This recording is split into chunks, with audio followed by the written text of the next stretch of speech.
त्यानंतर राज्याचे उपमुख्यमंत्री माननीय श्री देवेंद्रजी फडणवीस आपलं मनोगत व्यक्त करतील अशी मी त्यांना विनंती करते.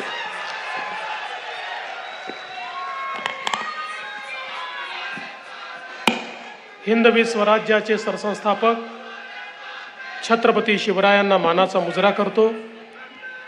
भारतीय राज्यघटनेचे शिल्पकार भारतरत्न डॉक्टर बाबासाहेब आंबेडकर यांना मानवंदना अर्पित करतो.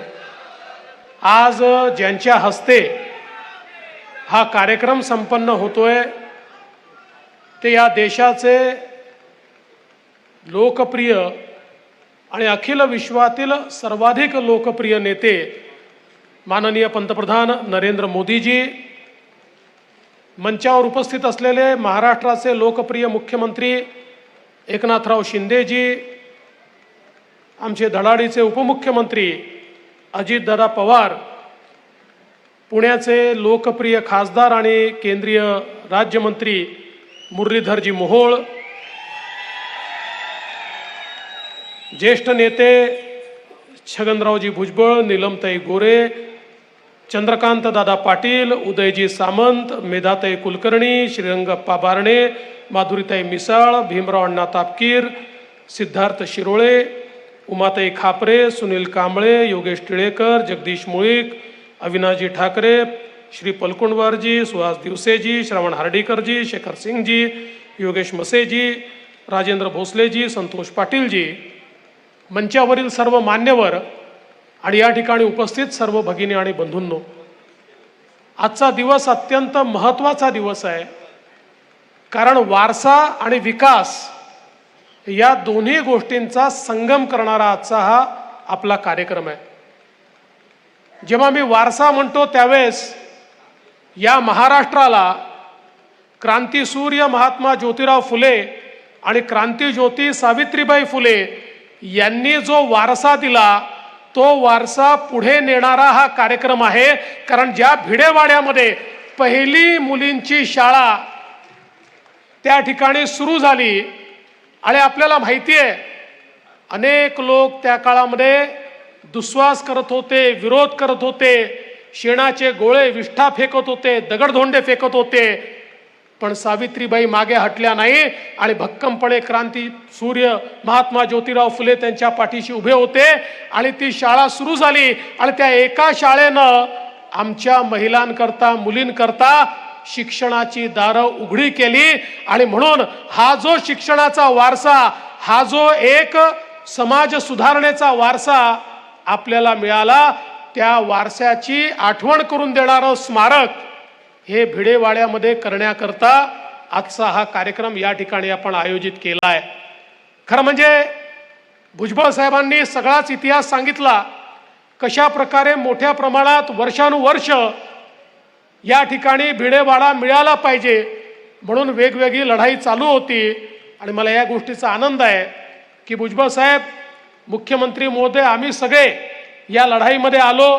समता परिषद असेल, आमचा माळी महासंघ असेल, सगळ्या लोकांनी मिळून आपण प्रयत्न सुरू केले आणि अतिशय कमी कालावधीमध्ये हायकोर्टातही आपण जिंकलो, सुप्रीम कोर्टातही जिंकलो आणि आज अत्यंत सुंदर अशा प्रकारचं हे स्मारक जे पुढचे 100, 200, 500 वर्ष आपल्या सर्वांना प्रेरणा देत राहील अशा प्रकारचं स्मारक या ठिकाणी सुरू होत आहे.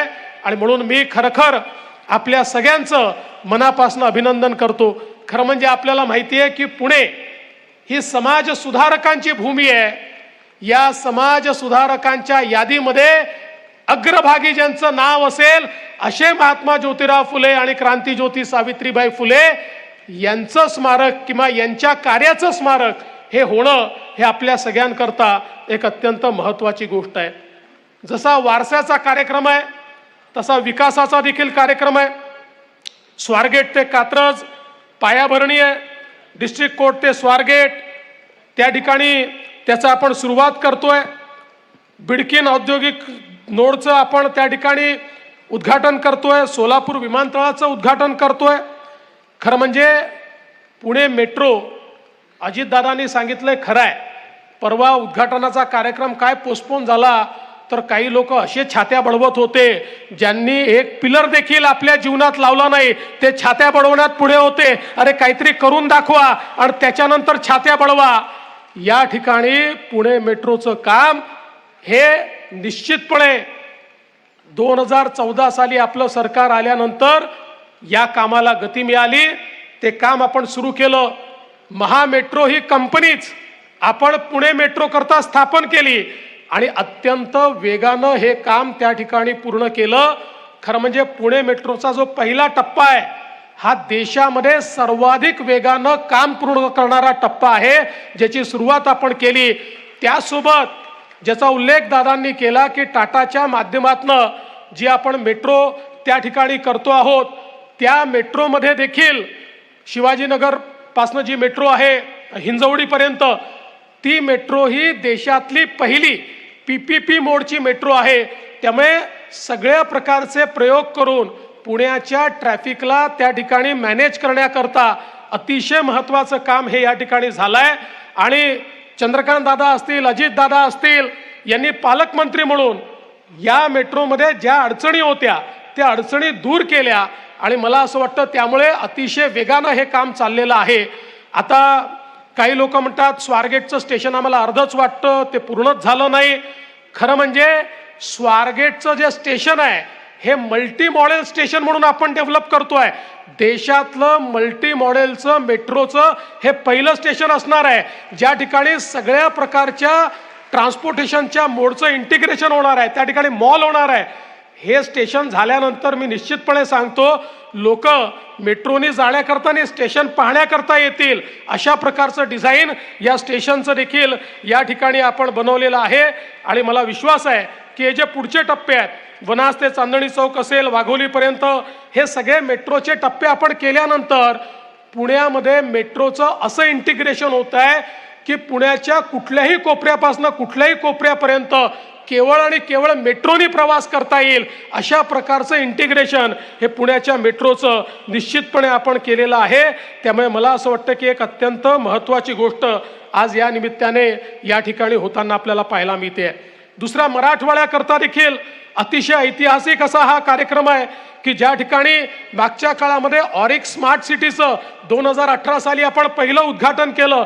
देशातली पहिली स्मार्ट सिटी औद्योगिक त्याचं उद्घाटन झालं. आता दुसरा टप्पा जो आहे शेंद्रा आणि बिडकीन औद्योगिक शहरं, या शहरांची जी निर्मिती आहे त्याचं काम, त्याचं उद्घाटन माननीय प्रधानमंत्री महोदयांच्या हस्ते होत आहे.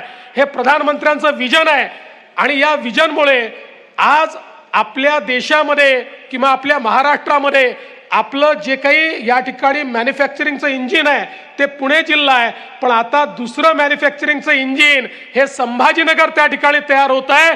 शेंद्रा आणि बिडकीनमध्ये ज्या प्रकारे आता ॲथर असेल, पिरामल फार्मा असेल, कॉस्मॉस फिल्म्स असेल, टोयोटा किर्लोस्कर असेल, या ठिकाणी JSW असेल, इतक्या मोठ्या प्रमाणात या ठिकाणी वेगवेगळ्या प्रकारच्या गुंतवणूक या येताना आपल्याला पाहायला मिळत आहेत. आणि जवळजवळ या माध्यमातनं हजारो लोकांना रोजगार मिळणार आहे, ही व्यवस्था देखील या माध्यमातनं आपण केलेली आहे. सोलापूरमध्ये मला अतिशय आनंद आहे की सोलापूरच्या नवीन एअरपोर्टचं देखील उद्घाटन होत आहे. खरं म्हणजे माननीय मोदीजींनी या देशाच्या एव्हिएशन सेक्टरमध्ये जे परिवर्तन करून दाखवलं ते अभूतपूर्व अशा प्रकारचं परिवर्तन आहे. आणि सोलापूरच्या त्या एअरपोर्टमध्ये काय काय अडचणी होत्या या खरं म्हणजे दादांनी सांगितल्या. आपल्याला कोर्टापर्यंत, सुप्रीम कोर्टापर्यंत जाऊन त्या अडचणी आपण दूर केल्या. सोलापूरकरांना त्यांचं एअरपोर्ट मिळत आहे. आणि भारताचे नागरी उड्डयन राज्यमंत्री मुरलीधर मोहोळ यांनी सांगितलेलं आहे की नुसतं एअरपोर्ट नाही तर लवकरच सोलापूरला विमान सेवा देखील सुरू होणार आहे. ती विमान सेवा सुरू करण्याची व्यवस्था देखील झालेली आहे. कारण काल जसं उद्घाटनाचं या ठिकाणी घोषणा झाली तसे काही लोकांच्या पोटात दुखू लागलं आणि त्यांनी सोलापूरला पत्रकार परिषद घेऊन सांगितलं की उद्घाटन तर करताय पण विमान येणार कधी? काळजी करू नका, विमानतळही केलाय, विमानही येणार आहे, विमान सेवाही त्या ठिकाणी सुरू होणार आहे. आणि सोलापूरची कनेक्टिव्हिटी हळूहळू संपूर्ण भारतामध्ये त्या ठिकाणी करण्याचं काम हे आपण करतोय. आणि म्हणून मी जास्त वेळ घेणार नाही. माननीय मुख्यमंत्र्यांचं भाषण देखील आपल्याला ऐकायचं आहे. पण एकच गोष्ट सांगतो, पुण्यासारखं शहर जे एक प्रकारे आमचं आर्थिक मॅग्नेट आहे, ही सांस्कृतिक राजधानी तर आहेच, ही टेक्नॉलॉजीची राजधानी आहे आणि एक आर्थिक मॅग्नेट आहे. आणि म्हणून काल परवा माननीय गडकरी साहेबांच्या नेतृत्वात देखील आपण काही कार्यक्रम या ठिकाणी घेतले. 1,00,000 कोटी रुपयाची कामं हे पुणे आणि आसपास आपण या ठिकाणी करतो. मी आपल्याला सांगतो, 5 वर्ष थोडी कळ आपण जर काढली, 4-4.5 वर्ष, तर ही सगळी कामं पूर्ण झाल्यानंतर या महाराष्ट्रामध्ये सगळ्यात नियंत्रित ट्रॅफिक जर कुठला असेल, सगळ्यात लोकांना ट्रॅव्हलिंगची सोय जर कुठे असेल तर ती या पुण्यामध्ये राहणार आहे.